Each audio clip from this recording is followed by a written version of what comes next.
Buenas noches, queridos colegas. Les pido por favor que en 5 minutos vamos a iniciar la ponencia, esperando que nuestros colegas se sigan reuniendo. Gracias.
Recording in progress.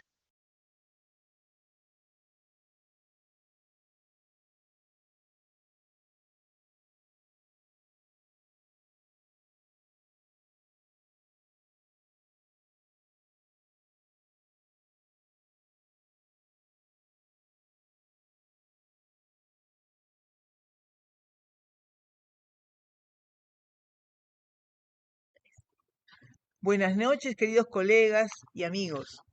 Les saluda la doctora Nancy Chávez Velázquez para nos honra el día de hoy en presentar el curso de bioequivalencia en medicamentos fundamentos y su impacto en la práctica de los profesionales de la salud. En esta ocasión, tengo el honor de presentar a nuestro señor decano, doctor Aníbal Díaz Robles. Buenas noches, doctor.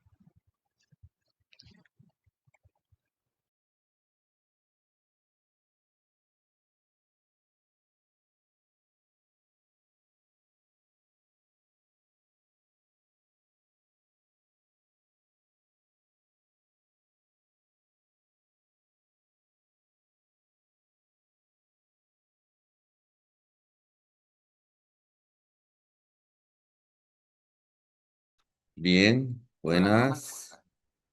¿Aló? ¿Me escuchan? Sí, ¿Se doctor, escucha? muy bien. Se escucha, Muchas doctor. gracias, muchas gracias.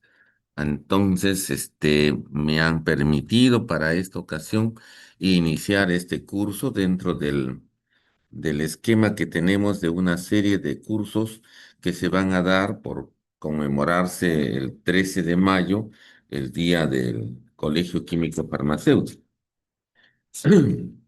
Entonces, primeramente, agradecer a los ponentes, al magíster médico Oscar Medrano, Laura, y al doctor químico farmacéutico y amigo personal Gonzalo Dávila del Carpio, a la doctora químico farmacéutica Isabel Sonia Gutiérrez, también conocida y amiga, y hacerles recordar que te estamos invitando no solo a esta, sino a muchas otras actividades académicas que se están desarrollando durante estas semanas por la efemérides que estamos recordando.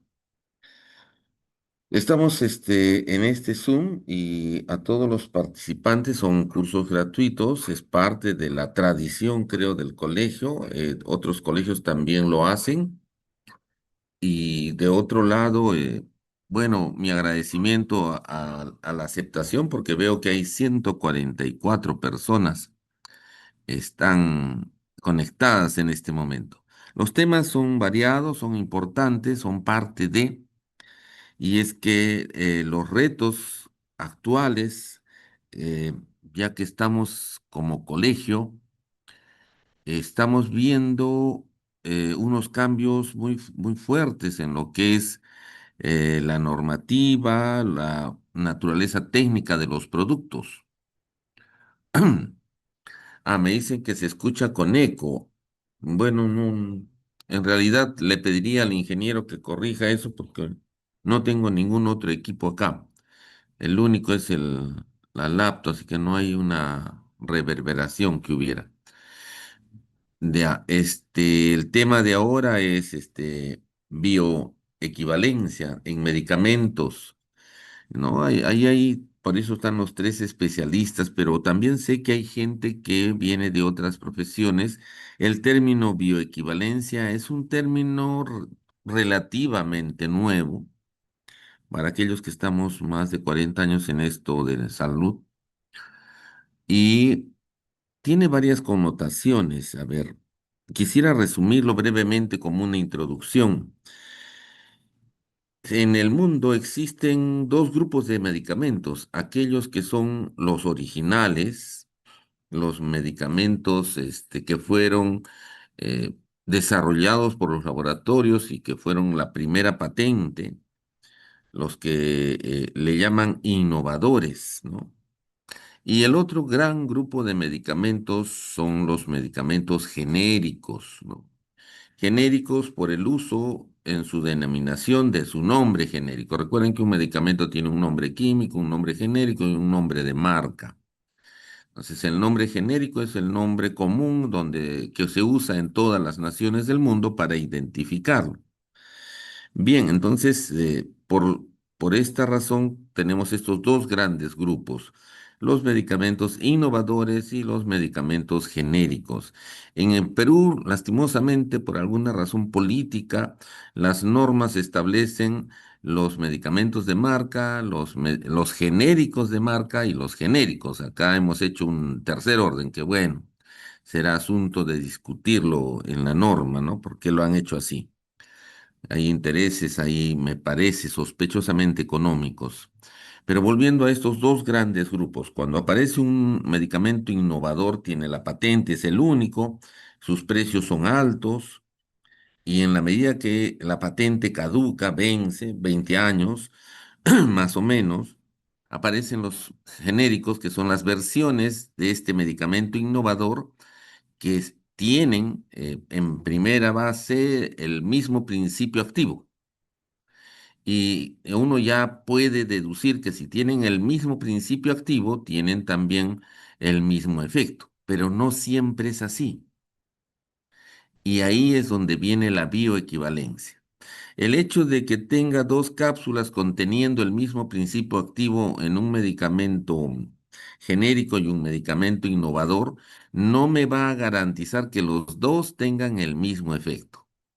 ¿Y por qué? Porque el principio activo no va solo, también hay otros acompañantes de este principio activo que pueden hacer variar su absorción. Para los farmacéuticos, estas variaciones pueden traer consigo diferentes niveles de efecto. Y ahí, cuando queremos hablar de un medicamento seguro, de calidad y eficacia, entonces necesitamos el término bioequivalente. La bioequivalencia ya se ha desarrollado en el mundo. Nuestros vecinos más cercanos, de repente Brasil, que ya la tiene muy avanzada, Chile también, Argentina también, otros países ya están avanzados, muy avanzados. Perú se ha quedado en el tiempo. Hay razones políticas, hay razones administrativas por las cuales Perú no ha podido llegar al mismo nivel que los demás países, a pesar de que hemos empezado casi en el mismo tiempo. Y eso es lo preocupante, ¿no? Cuando hay unas razones administrativas, políticas, que retrasan la parte técnica. ¿Y por qué es importante que exista esta bioequivalencia entre un producto de marca y un producto genérico?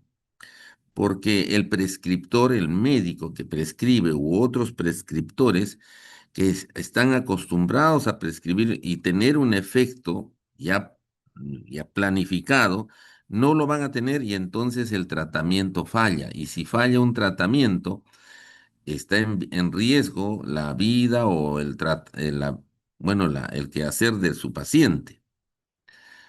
Y para el farmacéutico es también una afrenta que el producto no tenga esta bioequivalencia, porque entonces cuando la ley dice que se pueden intercambiar, ¿qué estamos intercambiando? Entonces, el grupo de medicamentos genéricos y el grupo de medicamentos innovadores no solo deben contener el mismo principio activo, sino deben causar los mismos efectos. Ahí se reduce la bioequivalencia. Si tenemos el mismo principio activo y los mismos efectos, podemos estar seguros de esta intercambiabilidad, ¿no? Pero muchos profesionales no, por lo menos en nuestro país, no están manejando esta intercambiabilidad, ¿no? Es importante, es necesaria y se tiene que establecer. Es verdad, en los demás países hay costos económicos que dar. Los laboratorios, las droguerías que importan, tienen que tener gastos para hacer estos estudios de bioequivalencia. Esto va a afectar toda la parte financiera del sistema de salud, pero imaginemos un sistema de salud donde no podemos garantizar esa seguridad, esa eficacia del medicamento. Ahí tenemos una población que nos va a reclamar esa labor que no estamos haciendo.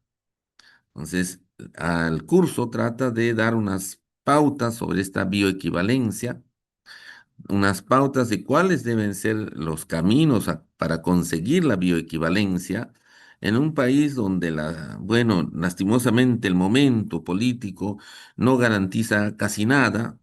Mm, Tenemos que ver la manera de hacer prevalecer lo técnico, especialmente cuando hablamos de salud, antes que otros atributos económicos o de financiamiento. Es entendible que haya una necesidad de un libre mercado para establecer ganancias, pero en los medicamentos, que es un tema tan sensible para la salud, no solo basta con el debido abastecimiento, sino que los productos que se encuentren, especialmente estamos hablando en los genéricos, tengan esta intercambiabilidad, esta bioequivalencia, ¿no? Y la norma también exige que los rotulados de estos productos tengan una llamativa cinta de color con la palabra bioequivalente o intercambiable, ¿no? Como en otros países. Estas son las consideraciones con las que vamos a hacer esta charla. Nuevamente mi agradecimiento a nuestros ponentes que son de primera línea, muy buenos. En realidad espero que este curso ya se haga más extenso para el futuro. Es necesario que todos sepamos manejarlo y invitar a todos ustedes a participar de no solo de este, sino de todos los eventos. Todos son muy interesantes. Los cambios, las regulaciones están cada día acelerando y los farmacéuticos no somos exentos, no podemos estar al margen de lo que está pasando en el resto del mundo. La bioequivalencia no es nueva, es un tema, les decía, relativamente nuevo, porque cuando yo digo relativo, estamos hablando de veintitantos años, entonces debería ya darse en las universidades, debería ser un común denominador, pero hemos visto que muchos todavía no lo manejan. Bien, no quiero alargarles más para quitarle tiempo a nuestros ponentes. De mi parte, muchas gracias nuevamente y agradecer a todos los asistentes que están hoy en el Zoom del Colegio Químico Farmacéutico del Perú para escuchar estas ponencias. Muchísimas gracias y muy buenas noches. Muchas gracias, doctora Aníbal. Muy amable.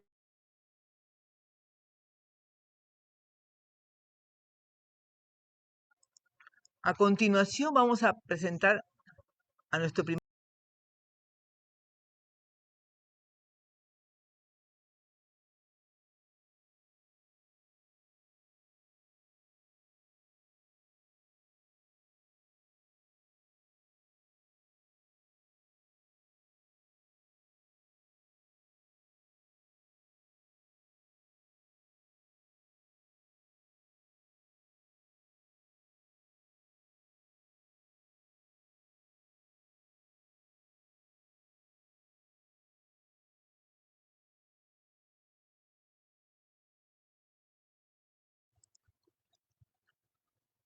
A continuación, vamos a presentar a nuestro primer ponente, el doctor Magíster Médico Óscar Medrano Laura. El doctor Óscar Medrano Laura, él es especialista en medicina interna, así como magíster en gerencia de servicio de salud de la Universidad Peruana Cayetano Heredia. Asimismo, tiene un posgrado en farmacovigilancia en la Universidad del Rosario.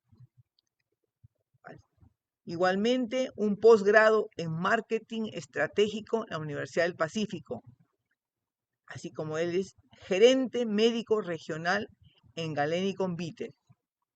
Doctor Óscar Medrano Laura, bienvenido a nuestro Colegio Químico Farmacéutico y todo el público está a la espera de su ponencia. Gracias.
Buenas noches, doctor Medrano.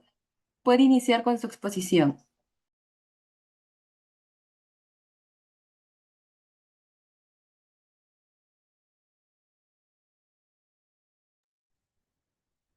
Muy buenas noches. Ahora creo que sí me pueden escuchar. Tenía dificultades con el audio. ¿Me confirman, por favor? Sí, doctor, perfecto. Muchas Perfecto. gracias. Muchísimas gracias. Muy buenas noches a todas las personas que el día de hoy nos acompañan. Creo que como profesionales de la salud, pues indudablemente es muy importante que hagamos un alto en nuestras actividades para centrarnos en un tema de repente puntual, particular, pero muy relevante en el manejo de nuestros pacientes y tiene que ver con la terapia farmacológica. Vamos con la primera lámina, por favor. Pues quería yo empezar haciendo una pregunta o que busca básicamente llevarnos a la reflexión. ¿Qué buscamos en el manejo farmacológico de un paciente que tiene un padecimiento crónico o complejo, como puede ser, por ejemplo, una enfermedad cardiovascular, una enfermedad oncológica o una enfermedad que afecte su sistema nervioso central? Les damos los clics siguientes, por favor. Pues probablemente todos asumimos que el paciente va a recibir necesariamente un tratamiento efectivo, seguro, de calidad y algo más importante, que este medicamento esté al alcance de su bolsillo y sea accesible. Le damos clic, por favor. Adelante, como lo decía, efectivo, seguro, de calidad, económico, pero además disponible. Y viene la pregunta, otro clic más, por favor. ¿Cuántas veces que hemos iniciado un tratamiento farmacológico para nuestros pacientes hemos encontrado estos factores de manera coincidente? Pues probablemente si le preguntamos esto al paciente, pues va a pensar que la efectividad, la seguridad y la calidad del medicamento que me prescriben se encuentra asegurado. Él en el punto de venta determinará si ese medicamento fue económico o no fue económico y finalmente si le fue fácil o difícil conseguir. Pero este hecho que parece tan sencillo, como ustedes se habrán podido dar cuenta en el ejemplo que acabo de ponerles, no siempre se generan de manera coincidente y esto es preocupante. Cito otro ejemplo. Con mucha frecuencia los médicos o los profesionales de la salud en general asisten a eventos científicos de altísimo nivel internacional y traen al país moléculas pues innovadoras que tienen muy grandes resultados, grandes beneficios. Cito a los agonistas GLP-1, por ejemplo, en el manejo de la diabetes mellitus tipo 2 y la obesidad. Pero me vuelvo a preguntar, ¿cuántos de esos medicamentos se encuentran disponibles en el Perú o en los países de la región? Y si están disponibles, ¿cuánto de nuestros pacientes pueden pagar? Y si lo pueden pagar, ¿por cuánto tiempo pueden sostener estas terapias? Entonces, indudablemente, todos estos factores no necesariamente coinciden. Efectividad, seguridad, calidad, economía y disponibilidad. Cosa que aparentemente debería estar presente en todos los tratamientos farmacológicos que iniciamos a nuestros pacientes. Adelante. Pero un dato preocupante. En una investigación que se realizó en el 2025, la consultora Videnza pudo determinar que entre el 30 a 40% de los medicamentos que son comercializados bajo la condición de medicamentos, y cito entre paréntesis, genéricos, pues lamentablemente no aseguraban efectividad. ¿Cómo? ¿Cómo puede ser que un medicamento que se comercializa en el Perú y en la región en un 30-40% de los casos no puede asegurar efectividad? Pues esto es algo preocupante. Adelante. Y esto solamente pues podría agravarse con el simple hecho de recordar que según fuente de la Organización Mundial de la Salud, uno de cada 10 medicamentos que se consumen en la región o son falsificados, adulterados o tienen condiciones de fabricación subóptimos. Entonces, si estos factores no convergen frecuentemente, si tenemos un 30-40% de medicamentos que se comercializan regularmente, que tienen problemas de efectividad, y un 10% de los medicamentos que consumimos tienen estos otros problemas, ya sea falsificación, adulteración o procesos de calidad subóptimos, pues nos enfrentamos a una situación harto preocupante, harto alarmante. Adelante. Pero si esto viene pasando con las moléculas que actualmente existen, con las moléculas que están por venir, ¿tendremos alguna dificultad? Pues lamentablemente les informo que sí.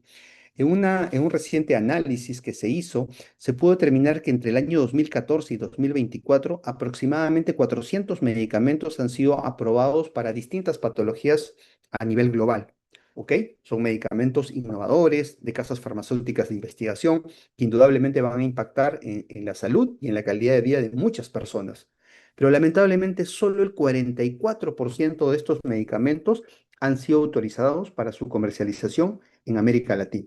Solo el 44%. Hay casi un 60% de estos medicamentos que no han llegado después de una década de haber sido lanzados al mercado. Y lo más preocupante, si pensamos en la gran mayoría de pacientes, solamente el 33% de estos medicamentos van a estar a disposición en el sector público.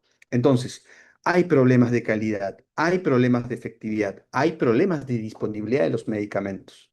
Entonces, indudablemente nos enfrentamos a una situación bastante álgida y preocupante si hablamos del tratamiento de nuestros pacientes. Adelante.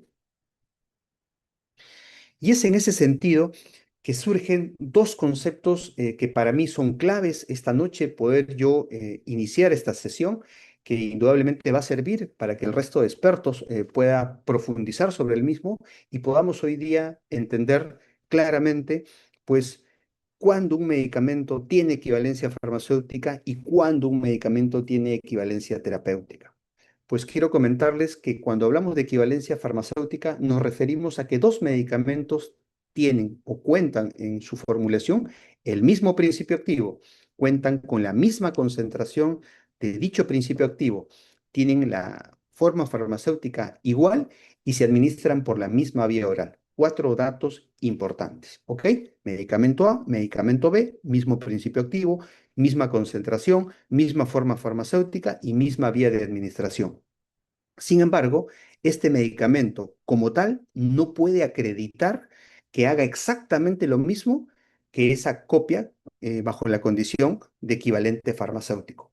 Solamente si sobre ese equivalente farmacéutico se realizan estudios específicos, como los estudios de bioequivalencia, que es el que el día de hoy vamos a abordar a profundidad, podemos hablar de que contamos con equivalencia terapéutica, es decir, un medicamento que además de tener la misma concentración, el mismo principio activo, administrarse por la misma vía, también genera los mismos efectos que el medicamento con el cual ha sido comparado, que generalmente es el innovador.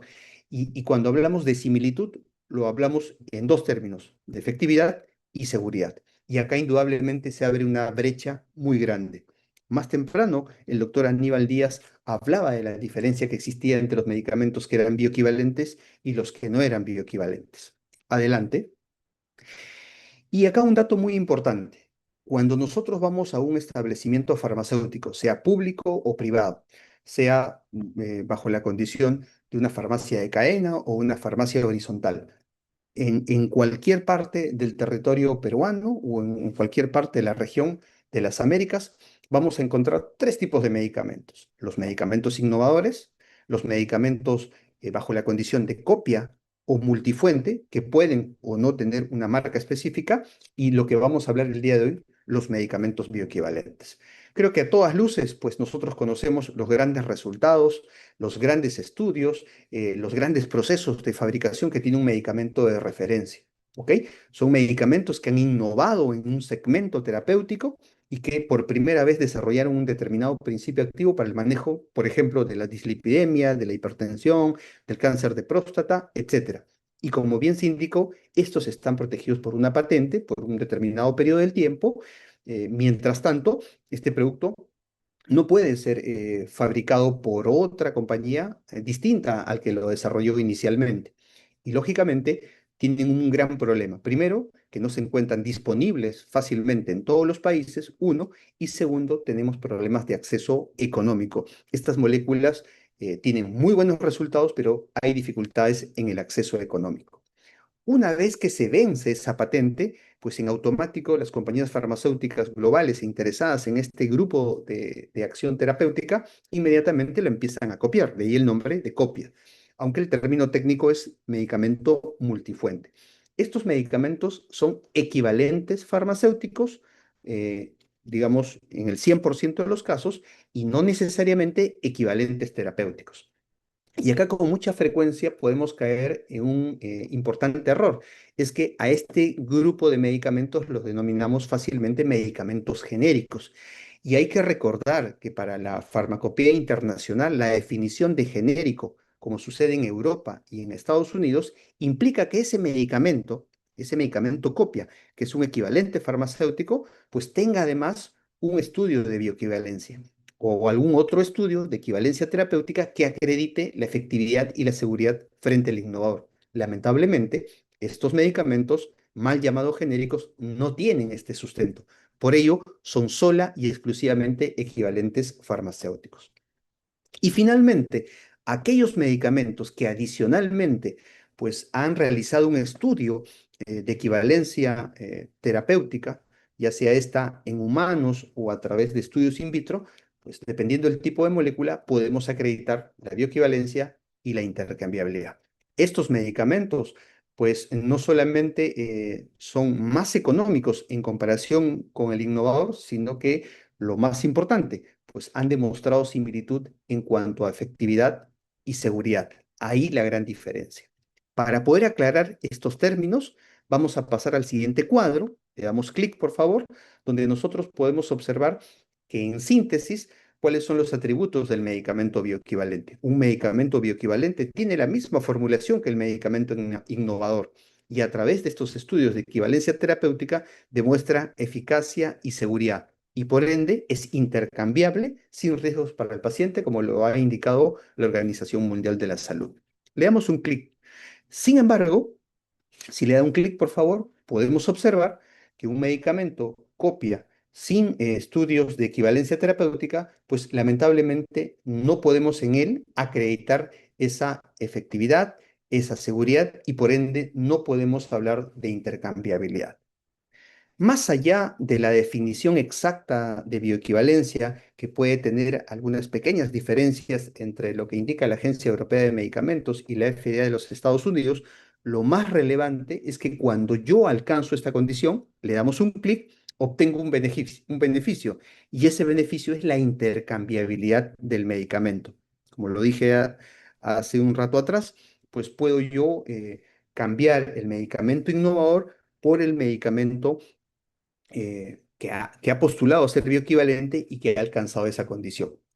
¿Existirán diferencias entre las normas europeas y las normas americanas? Pues siempre ha sido un tema de debate y hasta hace poco tiempo, pues habían algunas diferencias. Sin embargo, le damos un clic, se ha logrado la armonización entre estos dos entes reguladores, la FDA y la Agencia Europea de Medicamentos, de manera tal que desde el 2024 en adelante, pues hablar de bioequivalencia en Europa es exactamente lo mismo hablar de bioequivalencia en los Estados Unidos, y esto es muy relevante. Adelante. Si nosotros queremos hablar de equivalencia terapéutica como un método que me acredita efectividad y seguridad, debemos de recordar que existen estudios in vivo e in vitro. Le damos dos clics, por favor. Pues indudablemente los estudios in vitro para muchas moléculas son un estudio que es suficiente para poder acreditar la intercambiabilidad de ese medicamento. Estos tipos de estudios, pues indudablemente tienen un costo menor, son más fáciles de reproducir, son desarrollados por centros, digamos, en mayor cantidad alrededor del mundo y lógicamente son estudios de menor costo. Por el contrario, un estudio de equivalencia terapéutica in vivo, como puede ser la bioequivalencia, pues habla específicamente de un ensayo clínico, ¿ok? Donde los escenarios son reales porque estamos introduciendo un medicamento en un paciente, aunque éste tenga la condición de voluntario sano. Es un protocolo muy fino en el cual, a similitud de los grandes estudios a los que estamos acostumbrados, pues podemos manipular la droga en ciertas circunstancias que nos permitan realizar comparaciones farmacocinéticas, por ejemplo, de estos dos activos y acreditar similitudes en temas, insisto, farmacocinéticos que después los puedo extrapolar a datos clínicos. Estos no se realizan fácilmente en cualquier centro, son centros especializados, correctamente acreditados y lógicamente implican una mayor inversión. Por lo tanto, comprenderán cuando hablaba el doctor Díaz más temprano de factores económicos y políticos, pues en este momento, dado que no existe una exigencia de bioequivalencia para todas las moléculas que se comercializan, pues no tenemos una competencia de fabricantes que puedan apostar por este tipo de tratamiento, porque, insisto, implica grandes inversiones también. Adelante. Pues los estudios de bioequivalencia, si bien pueden ser de distintos tipos, los más conocidos, los más frecuentemente utilizados son los de corte farmacocinético, que como mencionamos anteriormente son realizados en voluntarios sanos, generalmente adultos entre 18 y 55 años, y como cualquier otro estudio científico, pues requieren un consentimiento informado. A estas personas se les interna previamente para la realización de evaluaciones y chequeos previos. Se quedan ellos hospitalizados probablemente un día o en algunos casos particulares 2 días antes del desarrollo del estudio de manera particular, y lógicamente pues tienen todos los beneficios económicos y de seguro médico que acreditan a cualquier protocolo de investigación. Necesitan, como comprenderán, autorización de un comité de de bioequivalencia que puede estar en una universidad o en un hospital o en un centro autorizado, como hemos mencionado anteriormente. Si bien existen distintos diseños del estudio, lo más común es que estos estudios sean, desde el punto de vista metodológico, cruzados, aleatorios, en 2 periodos y en 2 secuencias, con un periodo de washout intermedio, que es el famoso 2 por 2. Si podemos pasar a la siguiente lámina, pues justamente vamos a poder observar los distintos modelos que menciono. Sin embargo, el más frecuentemente usado es el primero, es el diseño 2 por 2. ¿Sí? Muy bien, vamos a la siguiente lámina. Y en ese sentido, cuando nosotros realizamos un estudio de bioequivalencia que me acredite esta efectividad y esta seguridad en un medicamento, pues hay que tener en cuenta que lo que estamos analizando es básicamente la biodisponibilidad de ese medicamento que ha sido administrado por vía oral. Entonces, si la biodisponibilidad del medicamento A, que corresponde al innovador, ha alcanzado un grado de similitud frente al medicamento B, que está postulando a ser bioequivalente versus el innovador, podemos hablar de concordancia o de similitud. Y esto acredita que estos dos medicamentos son bioequivalentes. Los vamos a ver en la siguiente lámina. Si pasamos, por favor. Como podemos observar, en este paciente que, por ejemplo, aleatorizamos, pues le estamos tomando muestras de sangre después de la administración del medicamento A, que puede ser el innovador. Lo propio haremos después de un periodo de lavado con el medicamento B, que está postulando a ser bioequivalente. Y estos valores los traspolaremos en esta curva que estamos viendo. Es una curva de concentración-tiempo, donde vamos a poder determinar pues, parámetros farmacocinéticos tan importantes como la concentración plasmática máxima, el tiempo en el que se alcanza esa concentración máxima y el área bajo la curva. Cuando estos parámetros, principalmente el Cmax y el AUC, se encuentran dentro de un rango que fluctúa entre el 80 y 125%, podemos hablar de similitud, y esa similitud es la que me permite hablar que estos dos medicamentos, pues en términos cinéticos, son similares. Por lo tanto, el principio activo que ha sido incorporado por vía oral llega a la misma velocidad, con el mismo tiempo y en la misma concentración que llega el medicamento de referencia. Por lo tanto, asumimos que el medicamento está llegando en las condiciones óptimas al sitio de acción para generar el efecto farmacodinámico que todos conocemos. Cuando, cuando hablamos de este tema es muy importante ser enfáticos. La farmacodinamia acá no está en tela de juicio, porque un innovador, un bioequivalente o un medicamento multifuente frente a su sitio de acción van a hacer exactamente lo mismo. El gran problema es si cuando ese medicamento es administrado por vía oral, pues los cambios que se pueden generar en el camino, que dependen de muchos factores, entre ellos de la formulación, no sean exactamente replicables al innovador, y eso vaya a generar en retrasos, en disminución de la absorción o en absorciones erráticas que no permitan llegar al sitio de acción para ejercer el efecto buscado. Este tipo de estudios, como mencionábamos, principalmente farmacocinéticos, lo que buscan es eso, buscar esa similitud farmacocinética entre el medicamento A y el medicamento B, para poder inferir que están llegando en la misma velocidad, en la misma concentración a la sangre y por ende al sitio de acción y generando el efecto farmacocinético buscado como mencionamos anteriormente. Le damos un clic, por favor. Quiero compartir con ustedes un video justamente sobre bioequivalencia e intercambiabilidad que seguramente nos va a ayudar a entender un poco más esto. Le da clic, por favor.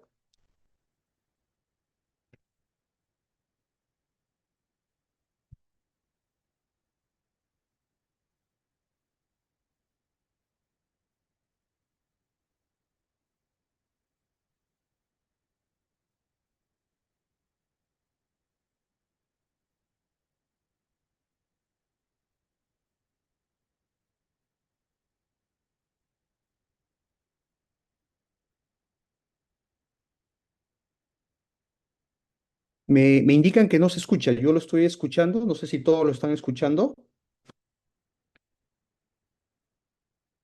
Sí, ahí nos informan que no se escucha. ¿Podrían en todo caso volverlo a pasar?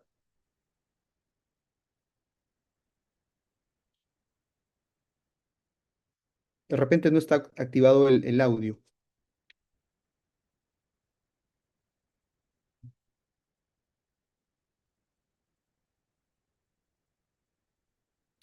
Eh, Veo Doctor, que... sí, vamos a volver a esta parte, doctor, porque no se compartió con el audio. Sí, por favor. Sí, excelente, gracias.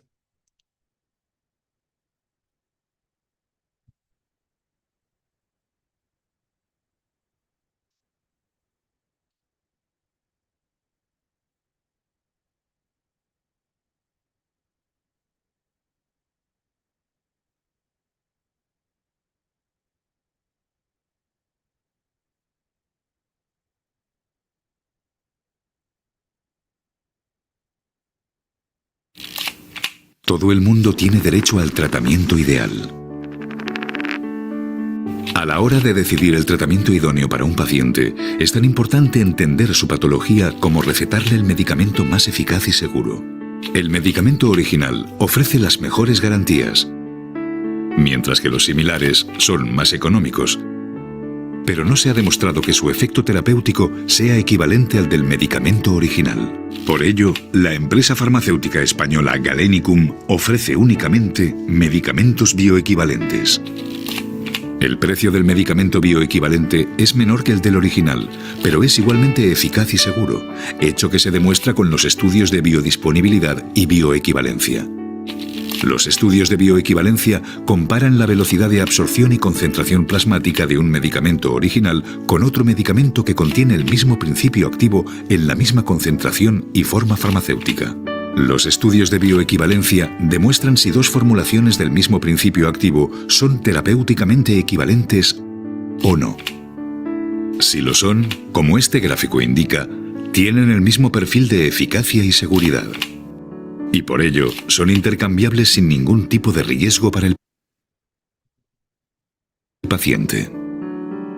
Todos los medicamentos de Galenicum han sido sometidos a estudios de bioequivalencia antes de ser registrados y comercializados en Europa, y por lo tanto son un tratamiento de garantía para los pacientes.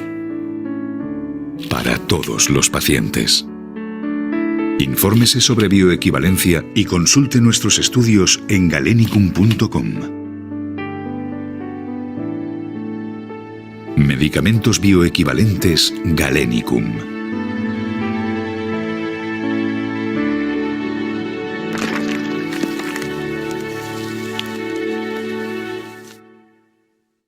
Muy bien, le damos un clic, por favor. Entonces, ¿cuáles serían los beneficios de que Todo el un mundo. medicamento farmacéutico sea bioequivalente? Un clic más, por favor. Efectivamente, como ustedes pueden apreciar ahí, que tener una similar efectividad y una similar seguridad frente al medicamento innovador, indudablemente es de gran valor. Primero.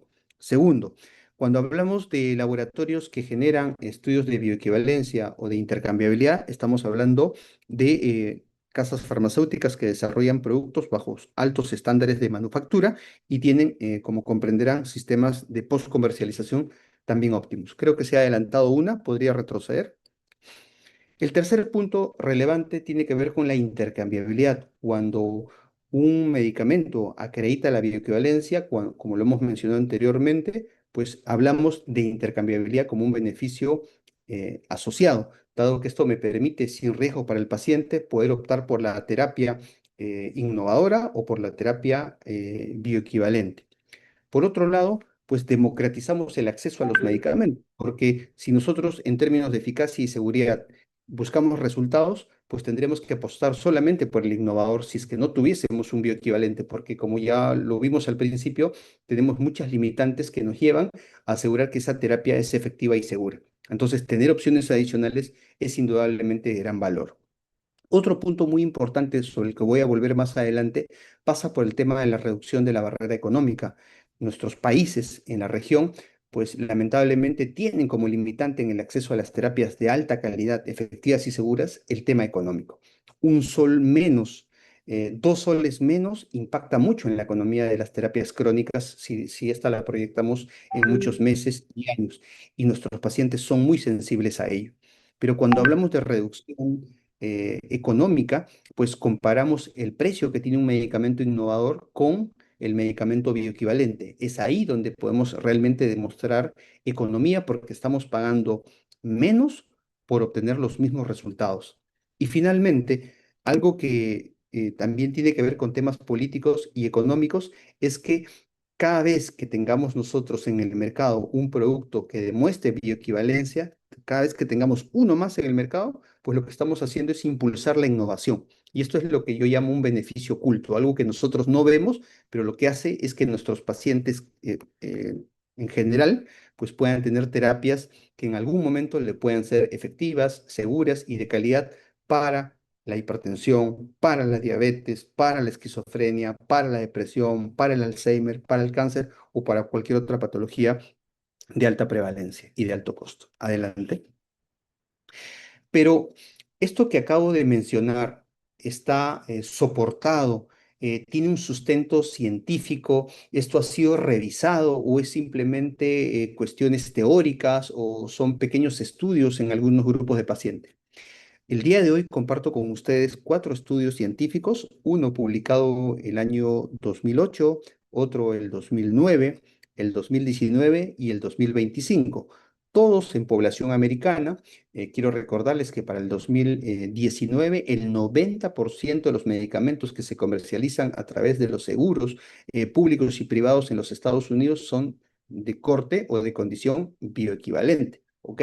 Entonces, todos estos estudios lo que han buscado es básicamente poder demostrar o poder confirmar a través de años de seguimiento en los que se ha generado este intercambio del medicamento bioequivalente versus el innovador, si efectivamente se encontraban los mismos resultados.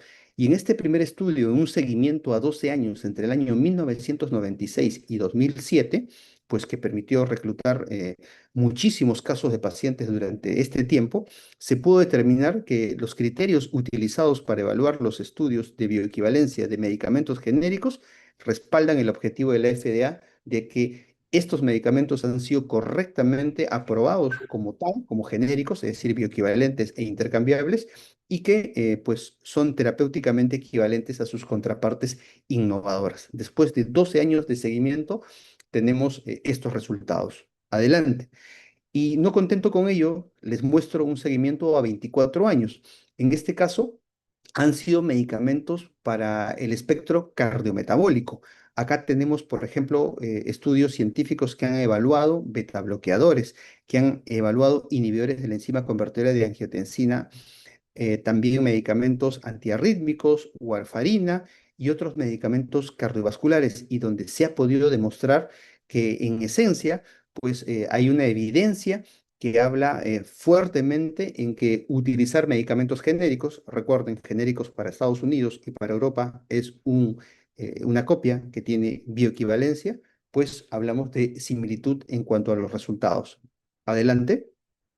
Y si hablamos de publicaciones más recientes, en esta base de datos tomada entre 2 periodos de año, entre el 2004 y el 2013, y entre el 2003 y el 2015, o sea, periodos bastante grandes, se ha podido determinar exactamente lo mismo. El uso de medicamentos genéricos se asoció con resultados clínicos comparables a los del medicamento de marca. Se refieren a los innovadores.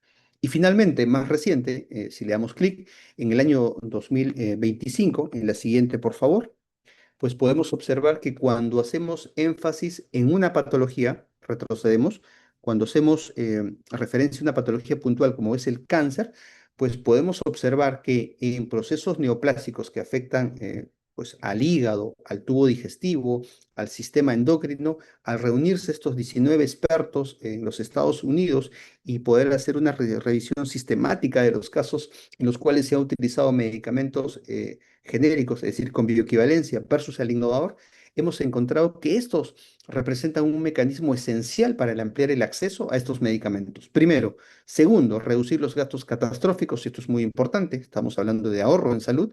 Y tercero, sostener los programas oncológicos.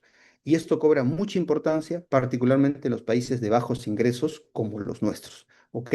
Donde los altos costos siguen siendo una barrera principal para el tratamiento a corto, mediano y largo plazo. Entonces, evidencia científica, pues con bioequivalentes es amplia, está fuertemente documentada, muy actualizada y en esencia dice lo que ya nosotros conocemos desde hace un tiempo atrás. Pues si nosotros no podemos acceder a medicamentos innovadores por el tema de disponibilidad o por el tema de precio, una alternativa efectiva y segura y de calidad, lógicamente son los medicamentos bioequivalentes como los que estamos conversando el día de hoy. Adelante. Quiero poner algunos ejemplos, esto los he tomado de casas farmacéuticas, digamos, de comercialización local, pero que tienen presencia en distintas partes del mundo. En este caso, lo que estamos mostrándoles a ustedes son parte del abstract de estos estudios de equivalencia terapéutica que ustedes deben de exigir cada vez que les indiquen que el medicamento es bioequivalencia o tenga equivalencia terapéutica in vivo, tienen que ustedes solicitar que se le acredite, que se le documente, que cuentan con los estudios realizados para que ustedes pues, puedan analizarlo, contrastar y sacar sus propias conclusiones. Como pueden observar acá, estos dos medicamentos que están siendo evaluados en estas curvas de concentración-tiempo, que corresponden al levetiracetam del medicamento innovador versus el levetiracetam del medicamento referente, pues las curvas, cuando analizamos concentración máxima, tiempo de concentración máxima y el área bajo la curva, en esencia podemos decir que están superpuestas. Por lo tanto, podemos asumir que entre ambos medicamentos existe esta bioequivalencia. Pasa con levetiracetam, adelante.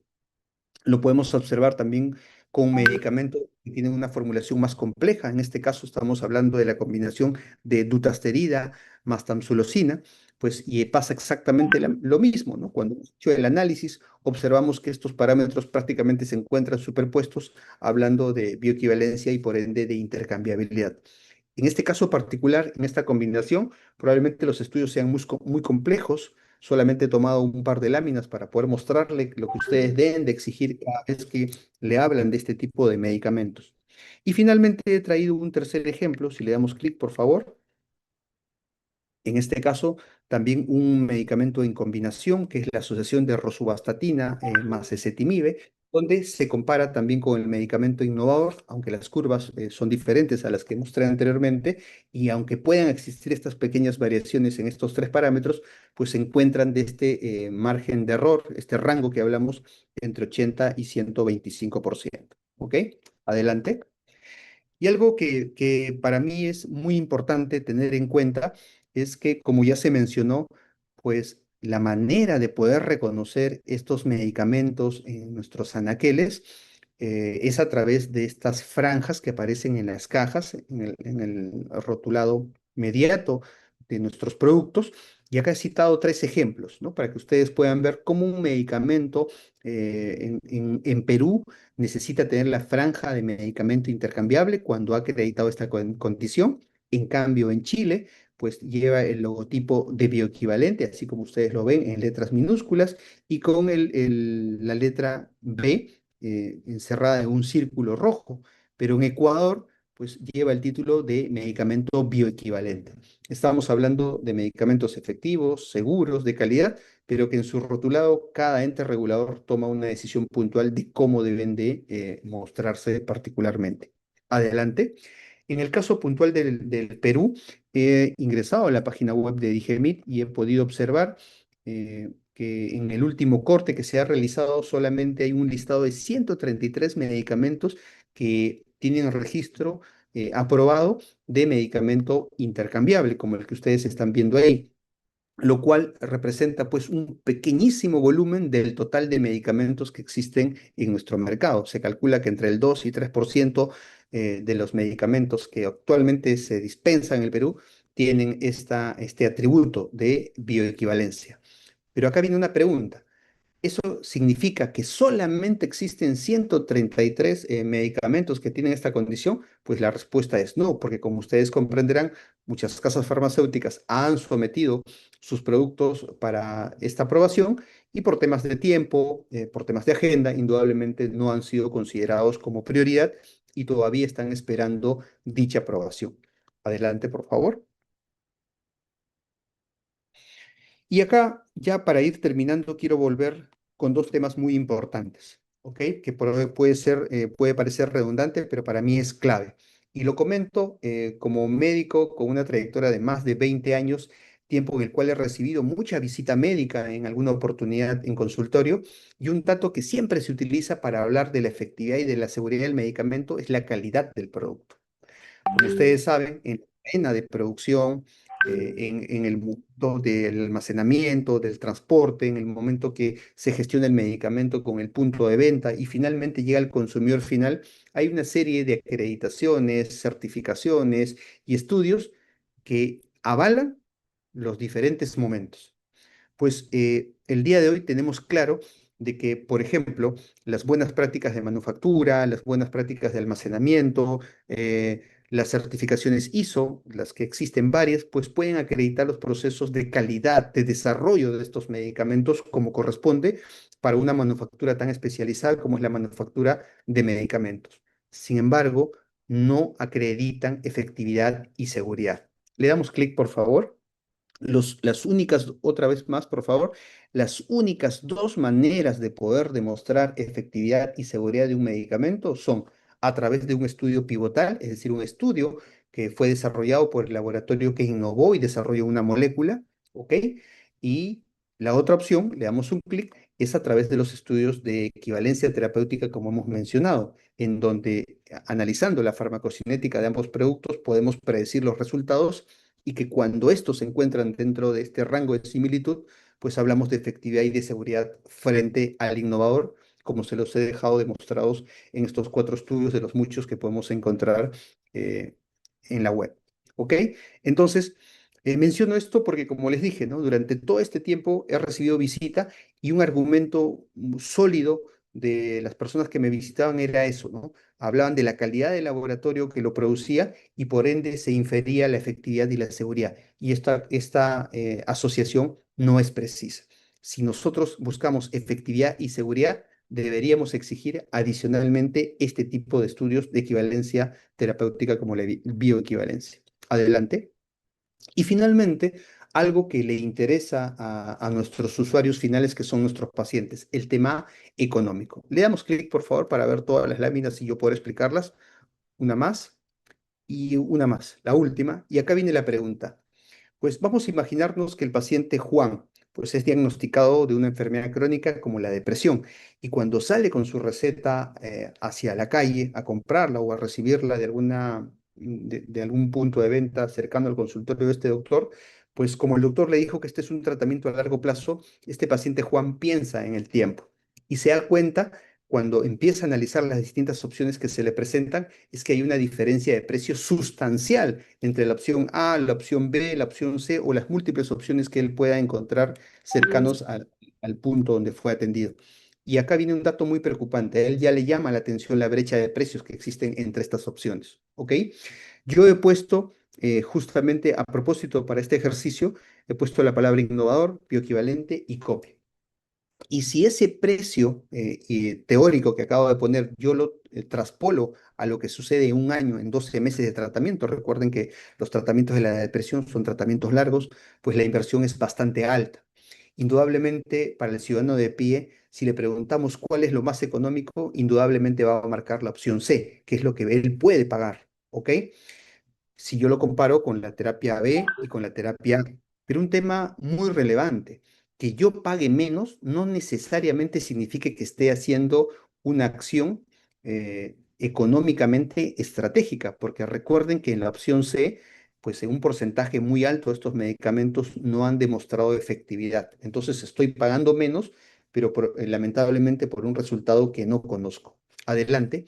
En cambio, cuando yo utilizo la opción bioequivalente, estoy logrando el mejor resultado farmacoeconómico. ¿Por qué? Porque estoy pagando menos, 20, 30, 40, 50% menos que el medicamento innovador, pero estoy recibiendo en esencia los mismos beneficios en cuanto a efectividad y seguridad. He ahí la gran diferencia. Cuando hablamos de economía en salud, pues nos referimos a resultados similares pagando menos. Con la opción C, pues sí, pago menos, pero lastimosamente no sé por qué estoy pagando menos. Adelante. Y con esto termino, que son algunas ideas fuerza que nos debemos llevar a casa, que de repente va a servir como introducción para que el resto de expositores pueda profundizar más. La primera es recordar, ser consciente que hasta el 30% de los medicamentos que hoy día llamamos genéricos en el Perú no han demostrado ser efectivos y seguros como el medicamento innovador, primero y principal. Segundo, que acreditar calidad en un medicamento no significa que ese medicamento sea efectivo y seguro. Esto es un dato muy importante. Tercero, la equivalencia terapéutica, como por ejemplo la que se logra a través de un estudio de bioequivalencia cuando se comparan dos medicamentos, es lo que nos permite a nosotros, además del estudio pivotal, demostrar esta similitud en términos de eficacia y seguridad, que es al final lo que nosotros buscamos como profesionales de salud para nuestros pacientes. Y finalmente, le damos un clic más. Pues disponer de medicamentos que sean efectivos, seguros, de alta calidad, que sean accesibles económicamente, como los bioequivalentes, van a contribuir tremendamente a la adherencia y a la persistencia terapéutica, lo cual es relevante, muy importante, principalmente en padecimientos crónicos de alta prevalencia, como el día de hoy son la diabetes, la obesidad, la dislipidemia, la depresión, el cáncer, el Alzheimer y otras enfermedades insisto, de corto crónico degenerativo, que según el perfil que estamos observando en nuestros pacientes, cada vez se presentan con mayor frecuencia. Muchísimas gracias, doctores, por el tiempo brindado.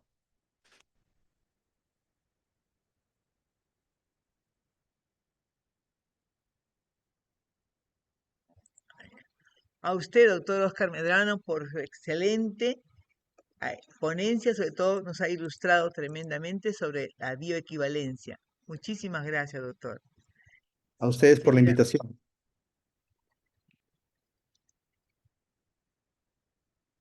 Vamos a dar paso a nuestro siguiente ponente. Vamos a presentar al doctor químico farmacéutico Gonzalo Hermilio Carpio.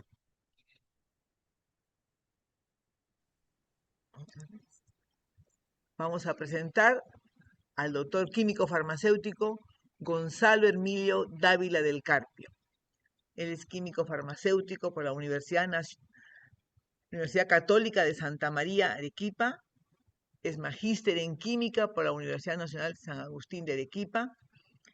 Posee una experiencia en biofarmacia y farmacocinética, con investigaciones destacadas sobre interacción entre gentamicina y ceftriaxona, reconocidas a nivel nacional e internacional. Realizó pasantías en Alemania y España, fortaleciendo su formación internacional. Ha desarrollado consultorías en biodisponibilidad, bioequivalencia y perfiles de disolución de medicamentos para el Centro Nacional del Control de Medicamentos del Instituto Nacional de Salud del INS. Asimismo, el doctor Gonzalo Hermilio Dávila es subdirector del área de investigación de la Universidad Católica Santa María y asimismo director de universidades privadas Concitec 2018-2023. Buenas noches, doctor Gonzalo Hermilio. Bien, tengan ustedes muy buenas noches a todos los profesionales de la salud que se encuentran en este evento. Quiero agradecer a los organizadores por haberme invitado a compartir un poco los conocimientos en relación a lo que es el tema de biodisponibilidad, bioequivalencia e intercambiabilidad. Un saludo especial al doctor Aníbal Díaz, amigo personal con el cual nos conocemos hace mucho tiempo. Voy a pasar a compartir la presentación.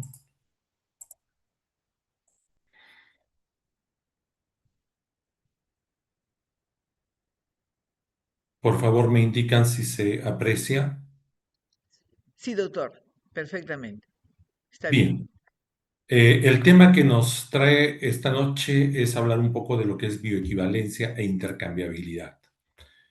Haciendo una pequeña revisión de la parte conceptual. El enfoque de nosotros va a ser más de naturaleza académico, conceptual. Haremos una pequeña introducción, hablaremos sobre lo que es biodisponibilidad de medicamentos, cuáles son los objetivos por los que se hacen este tipo de estudios, dividiendo claramente lo que es biodisponibilidad absoluta y relativa, hablar los perfiles de biodisponibilidad enfocados desde dos puntos de vista, dosis única y dosis repetida. Y luego entraremos a la equivalencia de fármacos. Se habla mucho de la bioequivalencia, sin embargo existen varios tipos de bioequivalencia que son los que vamos a tratar de puntualizar, ¿no? La farmacológica, la química, la farmacéutica o galénica, la biológica, que es la bioequivalencia en sí, la clínica o terapéutica. Hablaremos también de lo que es alternativas farmacéuticas, de la intercambiabilidad y finalmente una diferenciación puntual sobre lo que son medicamentos genéricos y medicamentos multifuente o de fuentes múltiples. Hablaremos también sobre el diseño de bioequivalencia, qué parámetros a evaluar. El diseño de este tipo de estudios es importante que lo tengamos claro. Y también hablaremos al final sobre lo que es el sistema de clasificación biofarmacéutica, que es lo que se conoce hoy en día, entre comillas, como una bioequivalencia in vitro. Este término de repente puede llamarnos la atención porque hablar de bioequivalencia in vitro a veces no tiene mucho sentido, pero vamos a justamente desarrollar esta parte para que conozcamos estos temas. Dentro de ello hablaremos de la teoría de la disolución, lo que es disolución aparente, disolución intrínseca y sobre todo lo que nos interesa, la clasificación de los fármacos según los criterios de solubilidad y permeabilidad, para llegar finalmente a las clases de medicamentos según el sistema de clasificación biofarmacéutico. Y cómo es que algunos fármacos basados en estos dos criterios pueden aplicar a lo que hoy en día llamamos las bioexenciones, es decir, exceptuar a los fármacos de los estudios de bioequivalencia, la real, la que es in vivo, y hablar de la bioequivalencia in vitro, que está dirigida fundamentalmente a lo que son los perfiles de disolución, hablando allí sobre las características y los criterios de aceptación. Ese es un poco el contexto de lo que vamos a tratar de resumir bastante. Se darán cuenta que la temática es muy amplia, entonces vamos a tratar de hacerlo bastante puntual.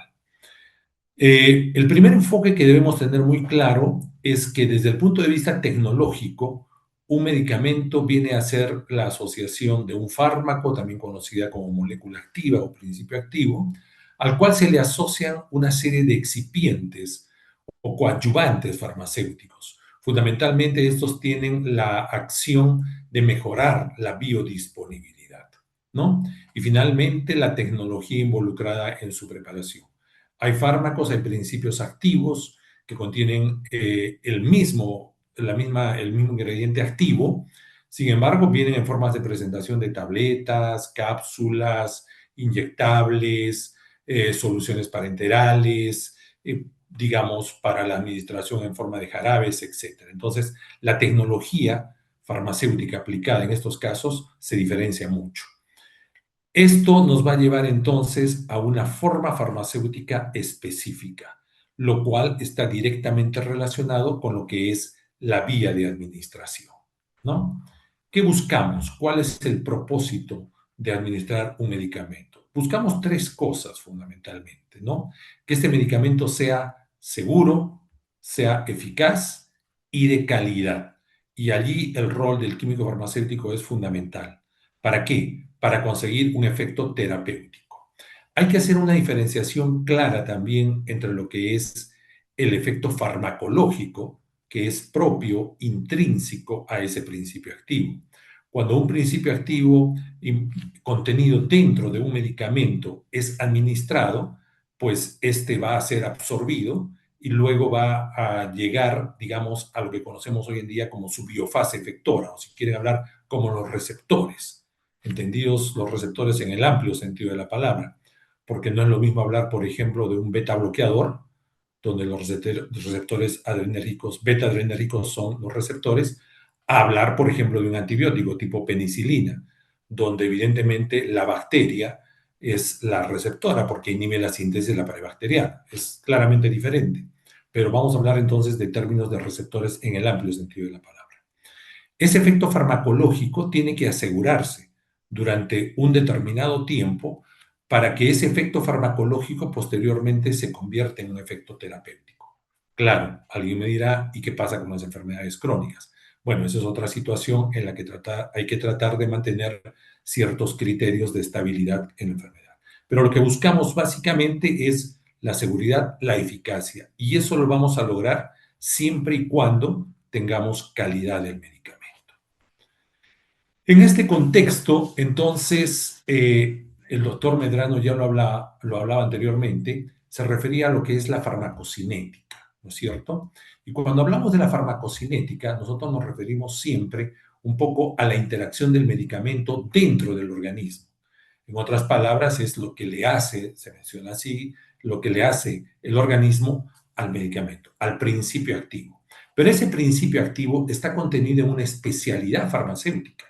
O sea, yo no administro el principio activo puro, ¿de acuerdo? Entonces, hay una serie de procesos previos a través de los cuales ese principio activo tiene que ser primero liberado, ¿no? En lo que conocemos la fase biofarmacéutica, dependerá de qué tipo de especialidad farmacéutica, qué forma farmacéutica y qué vía de administración tenga para que se dé la liberación. Pero en general, si hablamos de formas farmacéuticas sólidas, por ejemplo, yo hablo de una tableta tendrá primero que desintegrarse, luego disgregarse en partículas finas, luego disolverse el principio activo y recién absorberse. Cuando el fármaco se absorbe, entonces recién entra a circulación sanguínea, recién entramos a la fase farmacocinética. Ya ustedes conocen el ADME, ¿no es cierto? La absorción, distribución, metabolización y excreción de los principios activos que fueron liberados a partir de una especialidad farmacéutica, ¿no es cierto? Y luego se desencadena la fase farmacodinámica, cuando ese principio activo llegó a nivel de sus receptores. Vuelvo a repetir, receptores entendidos en el amplio sentido de la palabra, ¿no? Y es allí donde se desencadena esa interacción entre el fármaco y el receptor, y a través de mecanismos bioquímicos o de otra naturaleza se logra el efecto farmacológico. Que si yo lo sostengo en el tiempo, ese efecto farmacológico se convierte en un efecto terapéutico. Y entonces es aquí donde el término biodisponibilidad adquiere un rol fundamental. ¿Qué cosa es la biodisponibilidad, de la cual hablamos mucho, ¿no? Es el estudio de la cantidad y velocidad con la que los principios activos son absorbidos dentro del organismo. Es decir, habla de dos aspectos fundamentales, ¿no? Aquí los tenemos. El aspecto cuantitativo, es decir, qué concentración plasmática va a alcanzar el principio activo. Ojo, esa concentración plasmática, pondremos un puntero para que de repente nos notemos mejor. Lo debemos manejar dentro de lo que se conoce en el rango terapéutico, ¿correcto? Este rango terapéutico es el espacio de concentración plasmática que está entre el valor de concentración tóxica y la concentración eficaz. Y yo, para tener un efecto adecuado, debo hacer que esa concentración se encuentre dentro del rango terapéutico. Porque si supero este valor, aquí, por ejemplo, como lo vemos, de concentración plasmática, puedo caer fácilmente en la toxicidad. Y si logro niveles por debajo de la concentración mínima efectiva o concentración eficaz que se le llama, este valor de aquí abajo, ¿no es cierto?, el efecto va a ser, o sea, va a haber un efecto, pero incipiente, no es suficiente para sostenerlo y que el efecto farmacológico se convierta en un efecto terapéutico. Ese es el aspecto cuantitativo de la biodisponibilidad. Y el otro aspecto fundamental es el aspecto cinético, el aspecto de la velocidad de la biodisponibilidad. Como vemos aquí, el parámetro que mide esto es el tiempo máximo. Aquí tenemos tres gráficos en los cuales, pues, alcanzamos muy rápidamente en el primero la concentración plasmática máxima, un valor intermedio y un valor que prácticamente es sostenido en el tiempo. Ojo, estamos hablando de formas farmacéuticas administradas, digamos, no de liberación prolongada, sino de liberación simple. Entonces, porque cada una de estas formas farmacéuticas va a tener su propio perfil de biodisponibilidad. Ese es un aspecto que debemos conocer. Entonces, debe quedar claro que cuando hablamos de biodisponibilidad, estamos hablando de la magnitud y la velocidad con la que un principio activo se absorbe. Y esto es fundamental porque a veces se habla de una buena biodisponibilidad, de una mala biodisponibilidad, y eso no es conveniente. ¿Por qué? Porque dependerá cuál es el efecto que yo quiero lograr. Así, por ejemplo, si yo tengo un terrible dolor de muelas y tomo un analgésico, pues no, puedo tener el analgésico más potente, pero si este va a hacer efecto a partir de las 6, 8 horas, pues no me va a servir de mucho, ¿no? Porque de repente ya me quitaron la muela, me sacaron la muela en ese intervalo. Entonces yo quiero que, por ejemplo, se logre el efecto rápido, 30 minutos o 1 hora máximo, ¿sí? Y entonces ahí es donde la forma farmacéutica juega un rol fundamental, preponderante, porque son los excipientes, que ustedes saben que existen las fórmulas flash, las fórmulas sublinguales, en las cuales la liberación de algunos analgésicos que son contenidos en estas formas es rapidísima y el efecto se logra inmediatamente. Pero eso es porque yo busco eso, yo busco un rápido efecto. Pero si yo, por ejemplo, tuviera, imagínense, una lumbalgia crónica, ¿sí? Paciente de edad, voy a tomar AINES, por ejemplo, y de repente, pues yo voy a sostener ese tratamiento por un tiempo muy prolongado, muy largo. ¿Se imaginan estar tomando estas formas de liberación rápida cada rato? Resulta, pues, inaplicable, ¿no? Entonces, ahí los de liberación sostenida, administrar una tableta, qué sé yo, de diclofenaco, por ejemplo, una SR cada 24 horas, sería lo más conveniente, porque además protejo a mi sistema digestivo de la gastrolesividad. Entonces, debemos tener presente y muy claro eso. Los fármacos son diseñados en función del objetivo que se busca, y eso es fundamental. En este contexto, entonces, ¿cuáles son los objetivos a través o que se buscan con los estudios, las evaluaciones de biodisponibilidad de los medicamentos? Básicamente son tres. Ya lo mencionó el doctor Medrano, durante el desarrollo de un nuevo fármaco. Es decir, cuando hablamos de estudios de fármacos innovadores, tenemos que tener en cuenta que detrás de ellos hay todo un bagaje de investigación. Hay estudios preclínicos en los cuales yo primero pues evalúo la bioactividad de ese principio activo, veo si ese principio activo tiene digamos, la acción farmacológica que se presupone, ¿no es cierto? Luego se entrará a hacer estudios de toxicidad, toxicidad aguda, toxicidad crónica para tratamientos de larga data, ¿no es cierto? Determinar la dosis letal 50, luego se harán estudios farmacocinéticos, se harán estudios farmacodinámicos y posteriormente también se harán formulaciones, es decir, estudios desde el punto de vista farmacotécnico, para optimizar también con los estudios farmacocinéticos y con los estudios farmacodinámicos la dosis. Y es luego de estos estudios preclínicos que recién se entra a las 4 fases de los estudios clínicos, ¿no? La fase 1, que es una población reducida, generalmente voluntarios, sanos. La fase 2, que ya es un estudio focalizado con una mayor población y que ya hablamos de pacientes que tienen la enfermedad. Y la fase 3, que es un estudio generalmente multicéntrico. Para finalmente entrar a la fase que, como sabemos, nunca termina, la fase 4, que es propiamente la de farmacovigilancia. Entonces, los estudios de biodisponibilidad ayudan mucho en este sentido, sobre todo en la fase preclínica, con el fin de determinar de manera objetiva la mejor elección de una vía de administración y de la forma farmacéutica.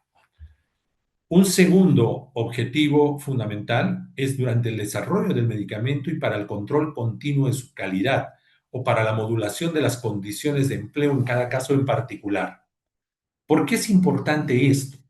Porque uno de los criterios de los cuales habíamos hablado anteriormente es la calidad de la especialidad farmacéutica, del fármaco en sí, ¿no es cierto? Y yo no puedo estar haciendo estudios cada vez que, imagínense un laboratorio que tiene un área de inyectables, que tiene un área de sólidos, que tiene un área de jarabes y que contienen principios activos y que producen, digamos, determinados fármacos por lote de producción. Yo no puedo estar haciendo estudios de biodisponibilidad cada vez que produzca un lote. Entonces yo tengo que establecer lo que se llama hoy en día las IB-IBC, es decir, las correlaciones in vivo, in vitro. De manera que yo, por ejemplo, si estoy produciendo un lote de tabletas, ¿no es cierto? Pues haré un ensayo de uniformidad de unidades de dosificación que me asegura la calidad en cuanto al contenido, pero luego estableceré, por ejemplo, un estudio de disolución. ¿Para qué?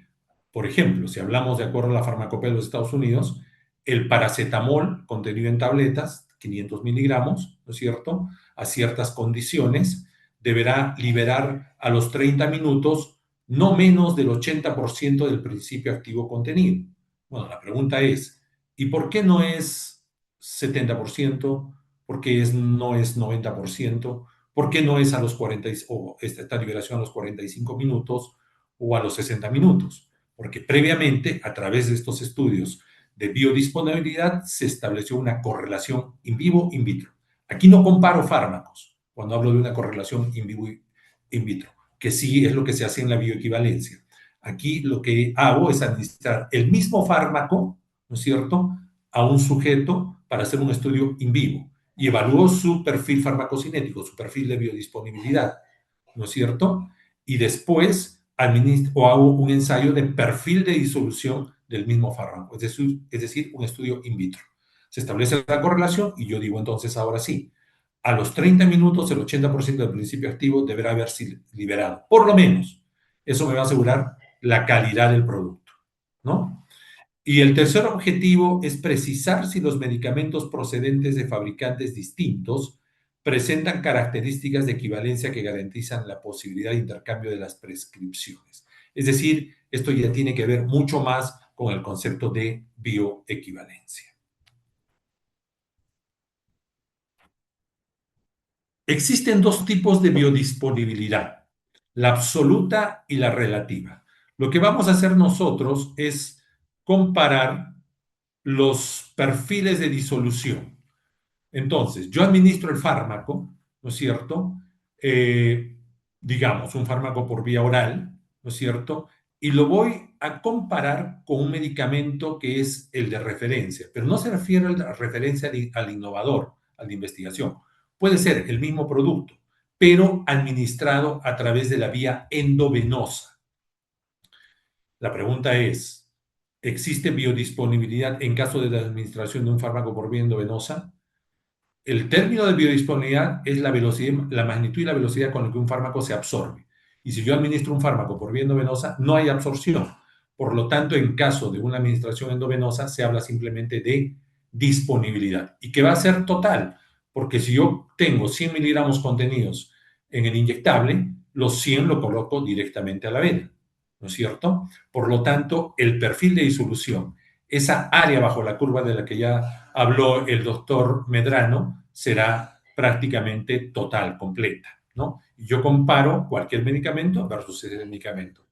Pero ¿cuántos medicamentos se pueden administrar por vía endovenosa? No son muchos, ¿no es cierto? Sabemos que existen limitaciones en cuanto a la parte farmacotécnica. Habrá muchos principios activos que no son solubles. Yo no puedo administrar una sustancia de carácter lipofílico por vía endovenosa, etcétera, ¿no? Entonces, en esos casos se habla de la biodisponibilidad relativa, que es la comparación de estos perfiles, lo que se conoce de estas áreas bajo la curva, ¿no es cierto? De esa forma farmacéutico cualquiera, excepto la intravenosa, porque tengo esa limitación, y tomando una de ellas como preparado patrón. Es decir, yo puedo hablar de una tableta de, supongamos, amoxicilina, ¿no es cierto? O de un principio activo X, pero yo puedo tener ese principio activo también contenido en solución. Entonces, ¿quién creen ustedes que tendrá una mejor biodisponibilidad? El fármaco que está contenido en la tableta, el principio activo que está contenido en la tableta y que tendrá que liberarse, disolverse para recién absorberse, o aquel que está en la solución y que ya previamente estamos obviando pasos, el de liberación, disgregación, desintegración en partículas finas, etc.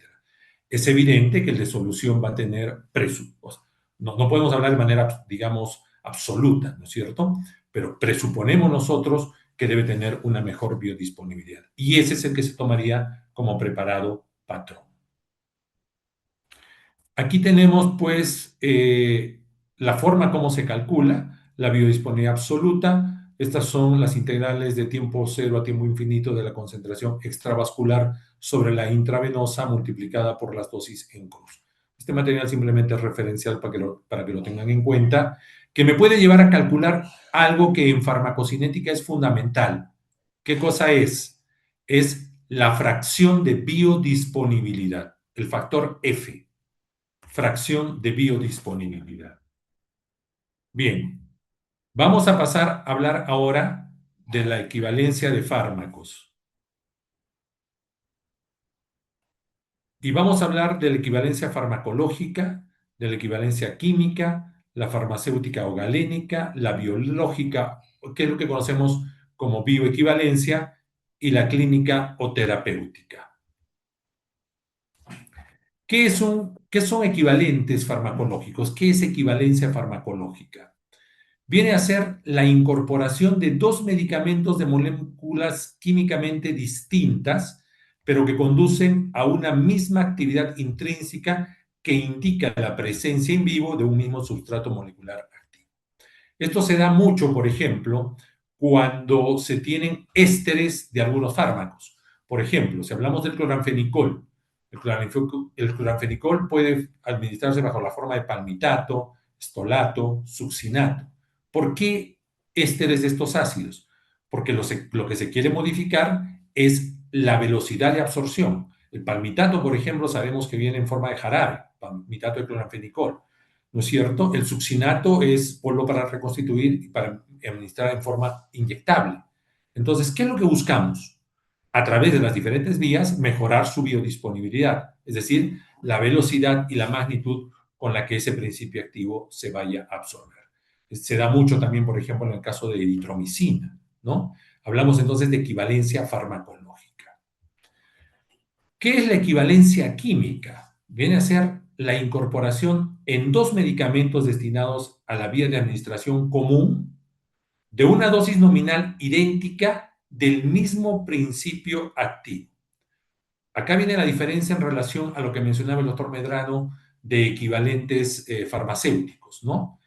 La forma farmacéutica de estos medicamentos es parecida, pero no es igual, y por lo tanto cumple con las mismas normas físico-químicas oficiales. Por ejemplo, yo puedo hablar de una tableta conteniendo un principio activo o puedo hablar de una cápsula conteniendo el mismo principio activo, a la misma dosis y la misma vía de administración. Y cuando habla de normas físico-químicas oficiales de control de calidad, se refiere específicamente dados por las farmacopeas, en ambos casos tendré que hacer uniformidad de unidades de dosificación, en ambos casos tendré que hacer ensayo de magnitud disuelta.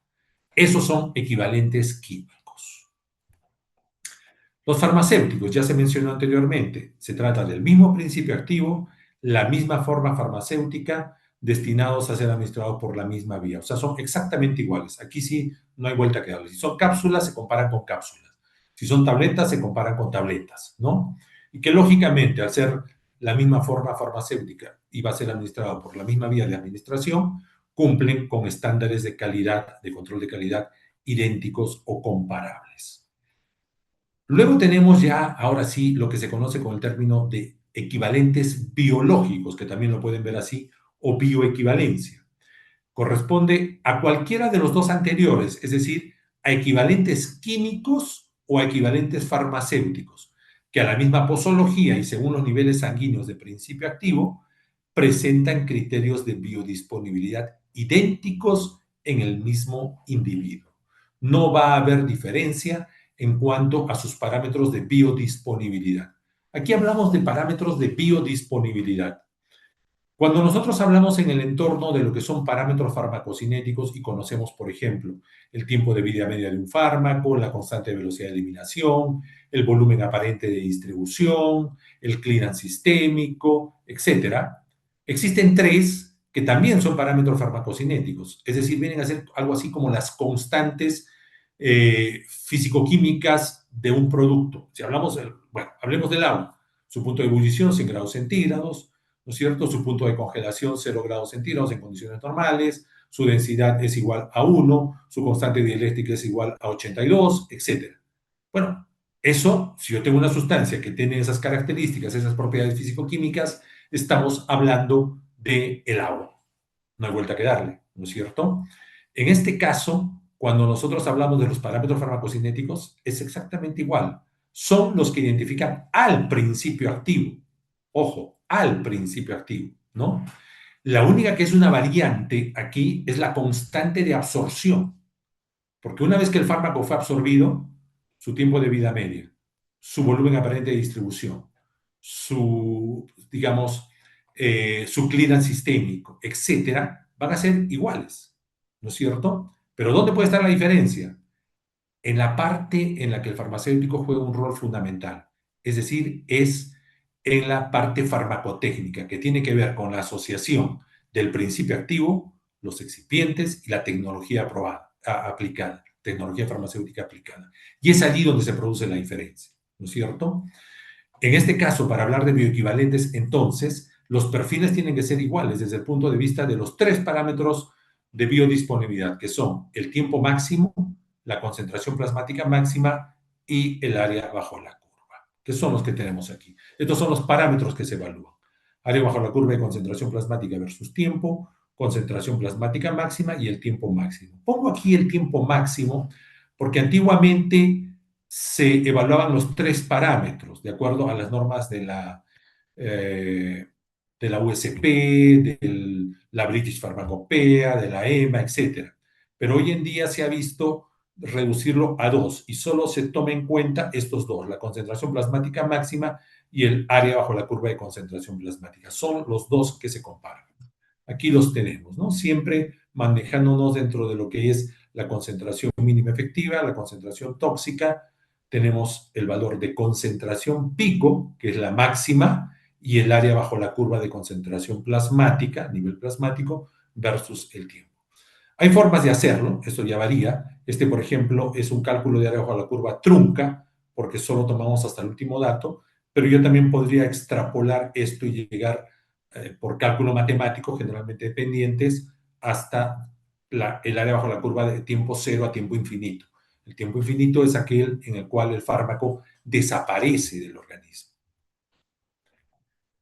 Esto nos lleva entonces, esos tipos de equivalencia de fármacos nos llevan a hablar de las alternativas farmacéuticas. ¿Qué son las alternativas farmacéuticas? ¿Cómo se define alternativas farmacéuticas? Son aquellos medicamentos que contienen la misma cantidad de principio activo, pero pueden diferir en la forma farmacéutica o en la forma química. Hace un rato hablábamos, succinato de clorfenicol, palmitato de clorfenicol, etc. O también pueden tener diferentes formas farmacéuticas, lo cual va a hacer que su biodisponibilidad sea diferente, que la velocidad con la que el fármaco se absorbe sea diferente. Si yo tengo diclofenaco, por ejemplo, puedo tomar una tableta de diclofenaco de 50 miligramos de liberación simple, o puedo tomar una tableta de SR de 100 miligramos, o puedo inyectarme el diclofenaco, o puedo aplicármelo a través de un emulgel. ¿Acaso el principio activo es diferente? No.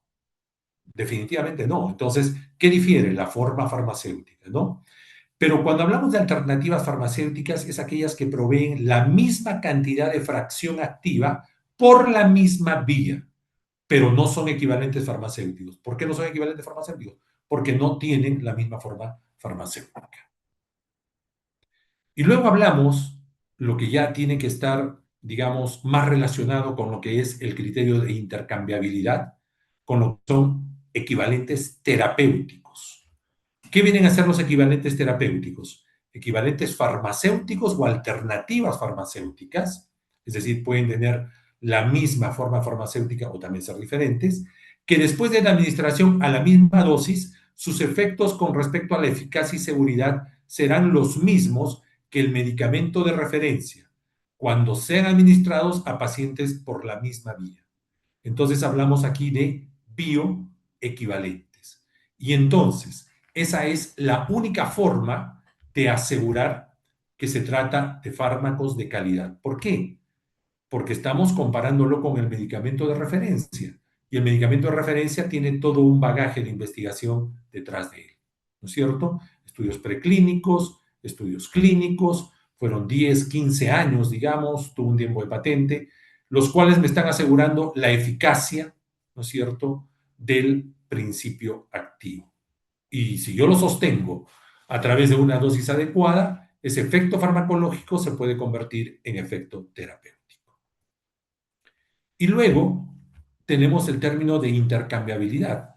¿Qué dice la intercambiabilidad de acuerdo a la OMS? ¿Qué menciona la Organización Mundial de la Salud al respecto? Considera que un medicamento intercambiable es aquel producto farmacéutico multifuente o genérico. Ya se hizo la aclaración. Vamos a ver digamos, la definición. Nosotros tenemos aquí en el Perú, y eso es cierto, es muy sabido, que le decimos medicamento genérico a cualquier medicamento que es comercializado con su DCI, es decir, con su denominación común internacional. Yo no estoy diciendo que sean o no sean genéricos. Lo que se dice es que no está aprobado, porque para probar eso, la forma de hacerlo es a través del ensayo de bioequivalencia. Es la única. Entonces, ¿cómo llamar a esos fármacos que son comercializados con su denominación común internacional, pero que no son propiamente genéricos probados? Porque un medicamento genérico probado es un medicamento farmacotécnica, farmacocinética y farmacodinámicamente equivalente al producto innovador, por lo tanto, de total calidad, ¿no? ¿Cómo decirles a esos medicamentos entonces? Medicamentos multifuentes o de fuentes múltiples. Ese es el término correcto. Por eso aquí menciona que un medicamento intercambiable es aquel producto farmacéutico. Multifuente, es decir, aquel que no probó ser genérico, ¿no es cierto? O genérico. Ya el doctor Medrano dio algunas cifras al respecto, ¿no es cierto? Y que son, digamos, en nuestro medio alarmantes. Que demuestra ser equivalente al producto de referencia, es decir, al innovador, pero equivalente biológico. Ese es el punto central.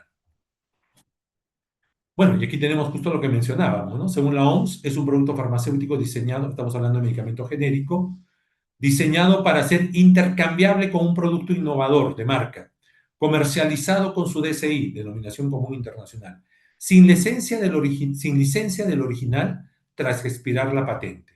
Son equivalentes en principio activo, dosis, seguridad, vía de administración y eficacia, garantizando menor costo y accesibilidad, que es lo que en un país como el nuestro debemos buscar para asegurar la salud de la población, ¿no es cierto?